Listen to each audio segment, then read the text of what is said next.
வணக்கம். எப்பதாவது உங்க முகத்துல திடீர்னு ஒரு கரும்புள்ளி வந்தா, அது ஏன் வந்துச்சு, எப்படி போகும்னு குழம்பி போயிருக்கீங்களா? கவலையே படாதீங்க. அதுக்கான எல்லா பதில்களையும் தான் நாம இப்போ தெளிவா பார்க்க போறோம்.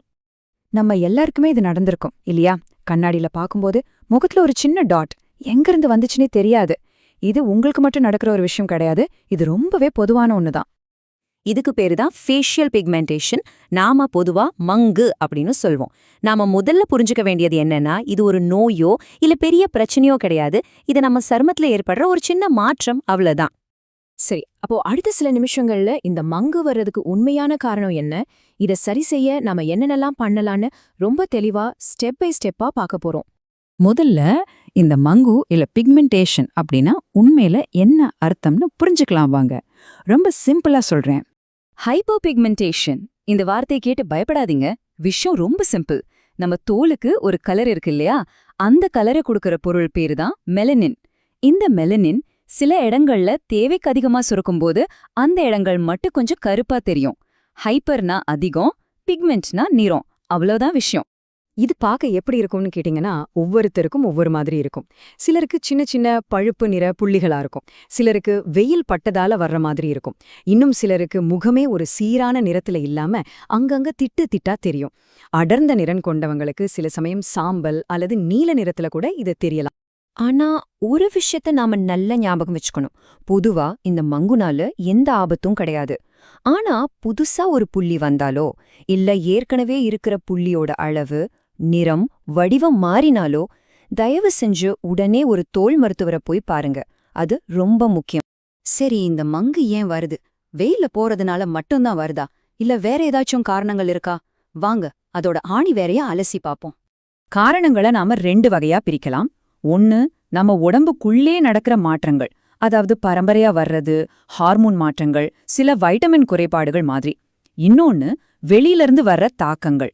இதுல முதல் எதிரி சூரிய வெளிச்சம்தான். அதுக்கப்புறம் முகப்பரு வந்து போன இடத்துல வர்ற தழும்பு, சில மருந்துகளோட பக்க விளைவுகள்னு சொல்லிட்டே போகலாம். நல்ல விஷயம் என்னன்னா, காரணங்கள் நிறைய இருந்தாலும் அதிர்ஷ்டவசமா இதுக்கு தீர்வுகளும் நிறையவே இருக்கு. உங்க சருமத்தை திரும்பவும் தெளிவா மாத்துறதுக்கு என்னென்ன வழிகள் இருக்குன்னு இப்ப பார்க்கலாம். சிகிச்சைகளை 3 வகையா பார்க்கலாம். வழி, நம்ம வாழ்க்கை முறையில சின்ன சின்ன மாற்றங்கள் கொண்டு வர்றது. உதாரணத்துக்கு சன்ஸ்கிரீன் பயன்படுத்துறது.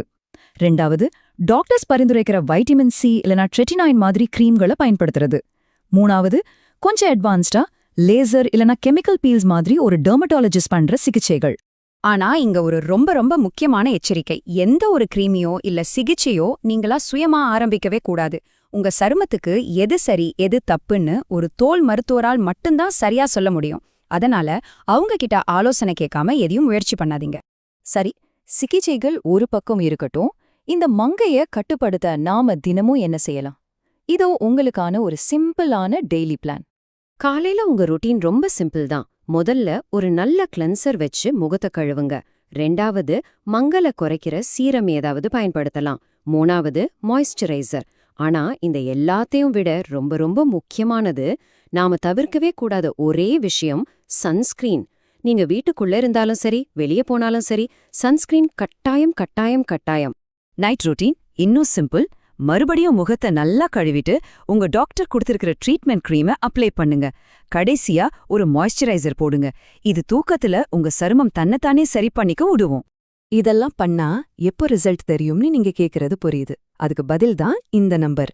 6லிருந்து 12 வாரங்கள். ஆமா, ஒரு நல்ல மாற்றத்தை பாக்குறதுக்கு குறைஞ்சது இவ்ளோ நாளாவது ஆகும். அதனால இதுல நமக்கு தேவையான ஒரு சூப்பர் பவர் என்னன்னா அது பொறுமைதான். மங்கு ஒரே நாள்ல மாயமா மறைஞ்சிடாது. ஆனா நீங்க உங்க ருட்டீனை விடாம தொடர்ந்து செஞ்சுக்கிட்டே இருந்தீங்கன்னா பலன் கண்டிப்பா கிடைக்கும். கடைசியா இந்த மங்கு பத்தி நாம அடிக்கடி கேக்குற சில கட்டுக்கதைகளை உடைக்கலாம் வாங்க. எது உண்மை எது பொய்ன்னு இப்ப தெரிஞ்சுக்கலாம். நிறைய பேர் என்ன நினைக்கிறாங்கன்னா, முகத்தை நல்லா ஸ்க்ரப் பண்ணி தேய்ச்சா அந்த கருப்பு புள்ளி போயிடும்னு. ஆனா உண்மை என்ன தெரியுமா? அப்படி வேகமா தேய்க்கும்போது உங்க சருமம் டேமேஜ் ஆகி பிரச்சனையே இன்னும் அதிகமாகும். ஏன்னா மங்குங்கிறது தோலுக்கு மேல இருக்கிற அழுக்கு இல்ல, அது தோலுக்கு உள்ள இருக்கிற நிறமி. அத வெளியில இருந்து தேய்ச்சா பிரயோஜனம் இல்ல.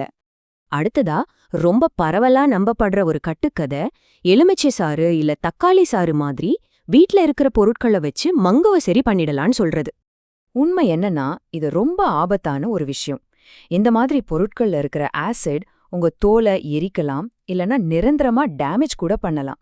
இதனால மங்கு இன்னும் அதிகமாகறதுக்கு தான் வாய்ப்பு அதிகம். சரி, இந்த முழு விளக்கத்திலையும் நாம கத்துக்க வேண்டிய 4 முக்கியமான விஷயங்கள் இதுதான். 1, மங்குங்கிறது ரொம்ப பொதுவான பாதிப்பில்லாத ஒரு விஷயம். 2, இதை தடுக்கவும் சரி செய்யவும் உங்ககிட்ட இருக்கிற நம்பர் 1 ஆயுதம் சன்ஸ்கிரீன் தான். 3, நீங்க என்ன பயன்படுத்துறீங்கன்றதை விட அதை தொடர்ந்து பயன்படுத்துறீங்களா என்பதுதான் முக்கியம். 4வது, எப்பவுமே ஒரு நிபுணர்கிட்ட ஆலோசனை கேட்டுட்டு எதையும் தொடங்குங்க. அப்போ பாருங்க, மங்குக்கு எதிரான உண்மையான சக்தி எந்த ஒரு மாயாஜால கிரீம்லயும் இல்ல.